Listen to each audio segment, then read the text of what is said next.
So how much time? I have 10 minutes. 10. And before lunch, so usually the guy, out of courtesy of the host, makes it short so people will get enough time for lunch. So restricting CO pay backfires, evidence from China. So I think the question is clear. Should CO pay be restricted? It's very topical. I think we agree it's important. It seems to be highly debated now, as I said, also in Israel, and it's interesting. And there are different views. Some say that it should be restricted because it really is too high, and Bebchuk, I understand, is the proponent of that. And then there's others, including Jensen, I understand, that think that suggest that it shouldn't be restricted because it creates just a lot of noise. We don't know whether it's beneficial. It's probably not. As the more frictions you add, the more chaos you usually create. So what do I have to say in this paper? Well, the story here is that there was new legislation in China in 2009.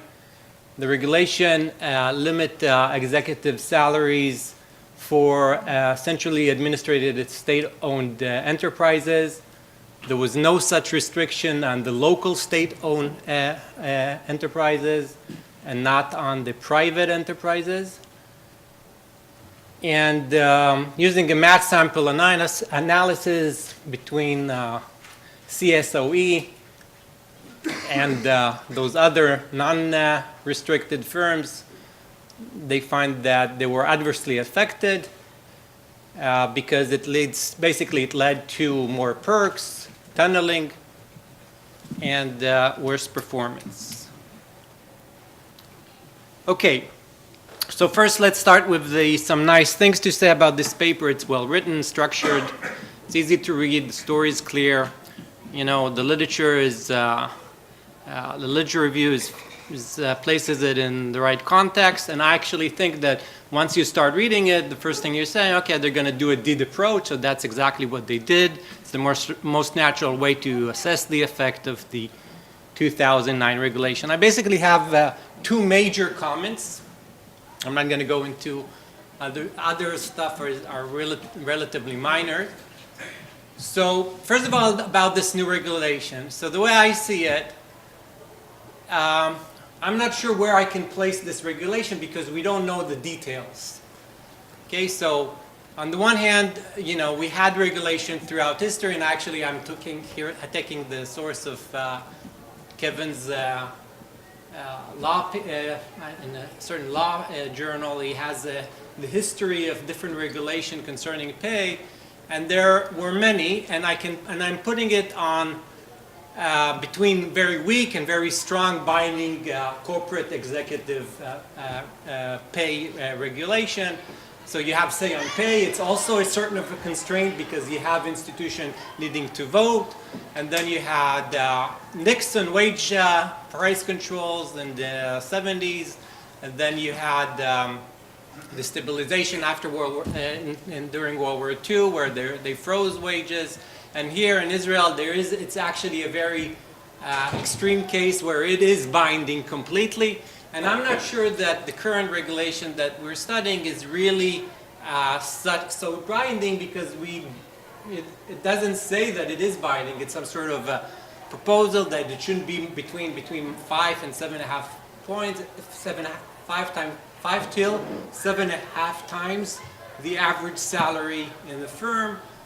So it's not completely clear what exactly that means. So where is it placed? And I think that's an important point because just for expositional purposes, right?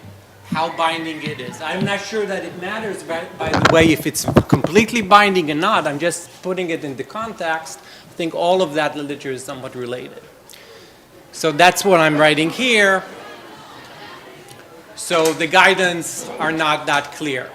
Okay, once this exposition is known, the next question, okay, how are we going to infer the effect of this new rule in 2009. So the ideal experiment would be something like this. You have a new rule, then there is a drop in corporate executive pay for those firms that have this restriction, which are these CSOE firms.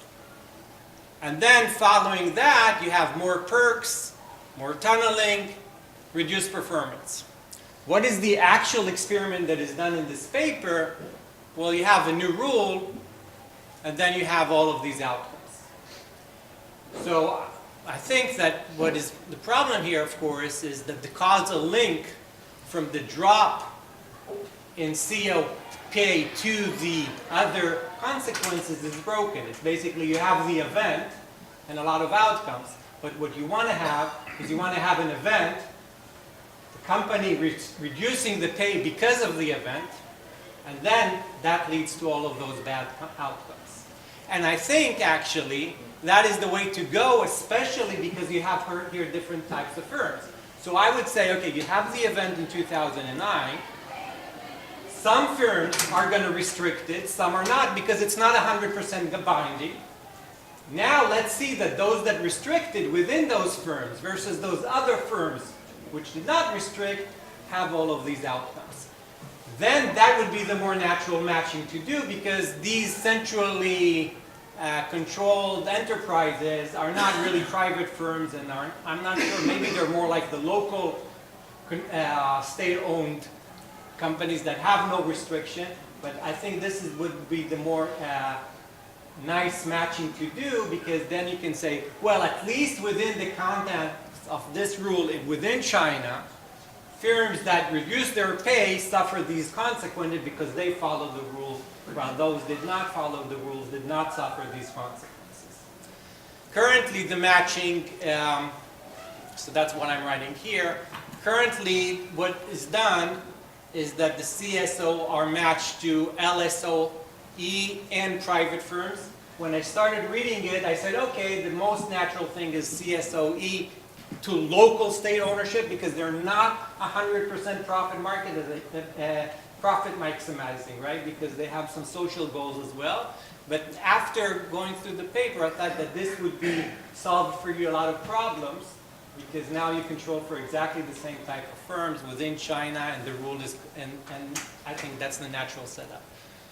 Other stuff are less important, but I would do propensity score matching, 1-to-1, because some of the stuff there are not 100% clear in terms of how the matching is done. But these are small stuff we can talk about later. So my overall conclusion is, it's important, it's clear, it's an interesting question. I would deal with, say not, this is not 100% binding. In fact, it's probably somewhat binding. That's just important enough. There will be some firms that will oblige by the law, reduce their pay, and they will suffer the bad consequences, and do the matching in that way. That's it. Thank you, Amir. Questions, of course. We have time. So what I think we'll do, we'll have 10 minutes of questions, and then maybe we'll have 10 minutes of any other questions you have related to any other paper we heard here before. I guess my question goes to the interpretation. So you end by saying CEOs respond by consuming more perks. And I wonder if that's really the interpretation you have versus firms respond by offering the CEO more perks. Because if it's the CEOs respond by consuming more perks, that sounds like an interesting application of maybe Grossman and more, or Hart and more aggrievement, that they think they deserve more and so they take more. Because otherwise, these CEOs wanted the perks before. Why didn't they take them before? They wanted the loans before. Why didn't they take them before? So I want to know about the interpretation.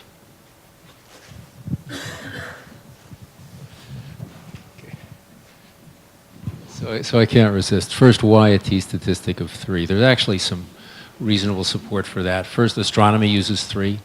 Physics uses 5. There's a nice paper by Justin McCrary and co-authors that says if you only account for file drawer bias, and want to decide whether to believe a result, you should use a t-statistic around 3. That's without taking into account specification search. So that's the defense for 3. For He Hong's paper, suppose I think of excessive executive compensation as tunneling, right, as I do, right?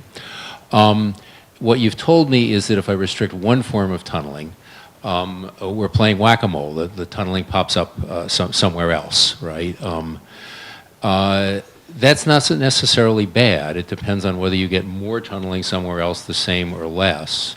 And so I've got a paper with Lado Atanasov on tunneling in Bulgaria where the old rule was basically the controllers could freeze out the minority for virtually zero price. Bulgaria put a stop to that. The result was that they took more cash flow tunneling out of the current profits. But that was an awful lot better for investors who still got some of the cash flow, where before that they were getting nothing.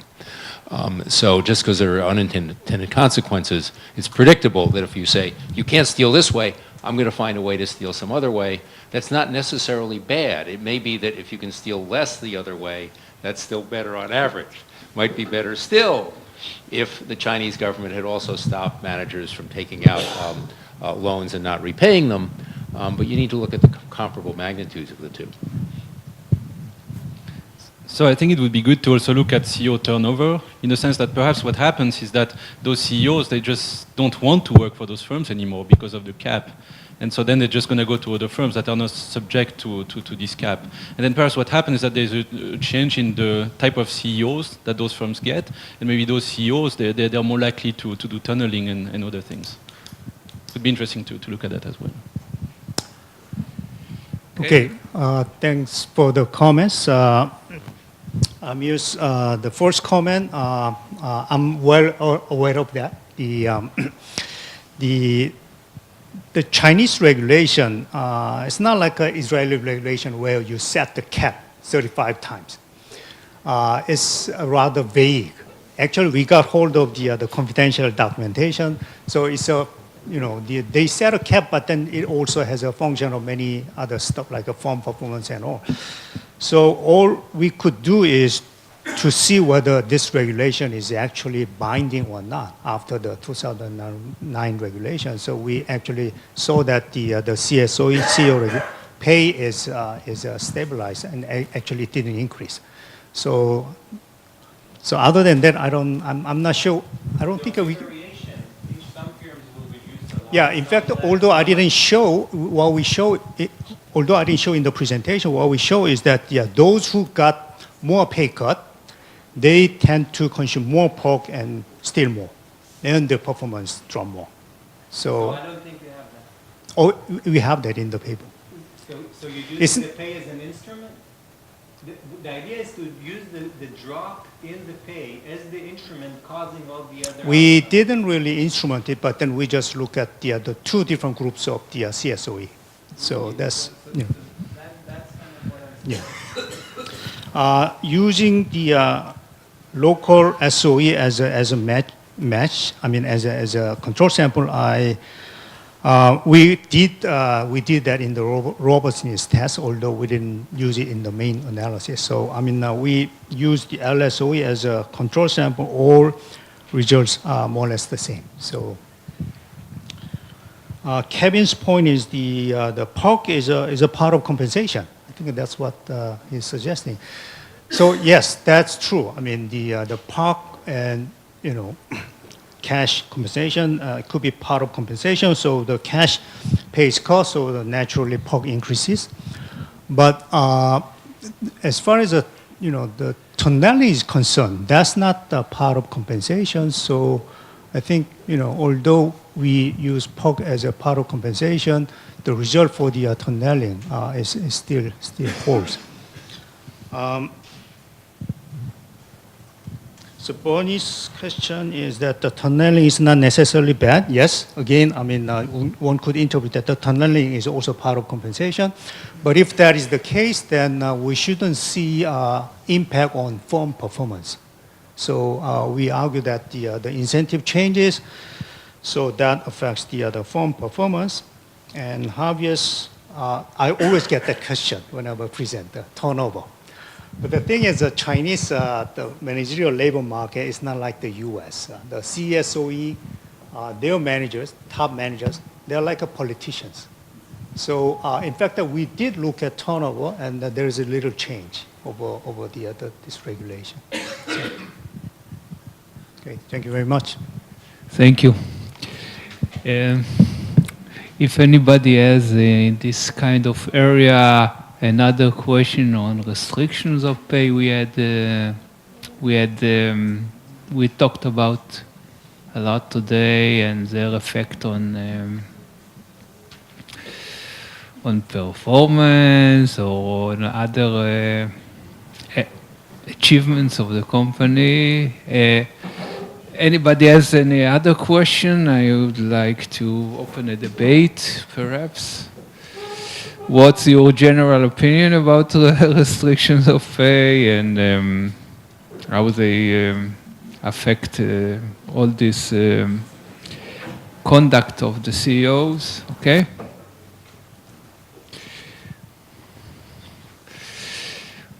If you don't have any question, I have a question for Key, perhaps.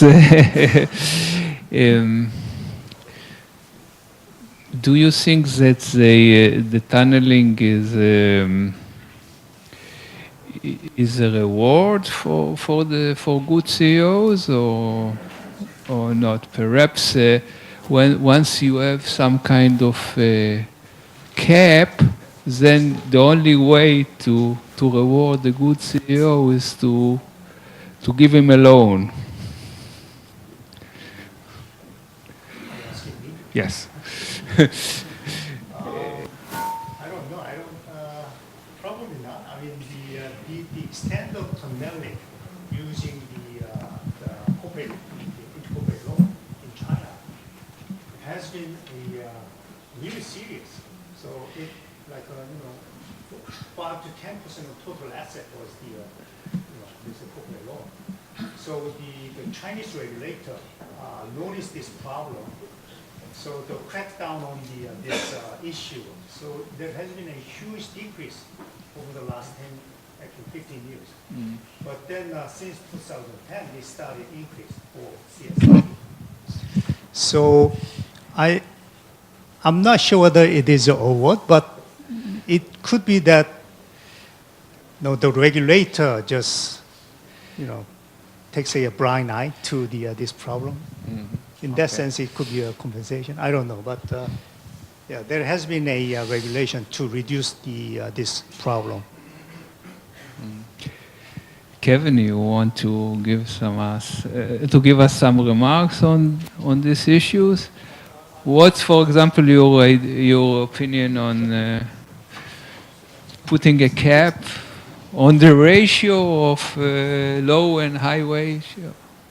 Well, I think you probably know what my opinion is on that. I would not let my children eat Ben and Jerry's ice cream for years because they had a 7-to-1 ratio of CEO pay to entry worker pay, and so I had to take a stand and say you got to fight for what you believe on. And it's when they tried to hire a new CEO and they broke that was the first time I let my kids have Ben and Jerry's ice cream. Okay. Thank you, and I have there another comment, so I'll have it. But you make me hungry with this example. So here's the last question. So sorry for keeping you off from your lunch. This may be a dumb question at this stage of the presentation, but who sets CEO pay at those enterprises? Is it the CEO? In fact, is it the board? Is it the party? Who responds to the cap by allowing greater theft and so on? So one of the 6 departments is called. This is a law professor.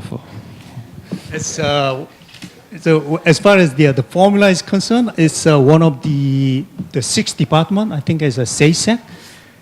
That department directly manages the CSOE. Who allows for greater theft, greater perks, and so on? That's the question. Well, I guess after all, it's a communist party.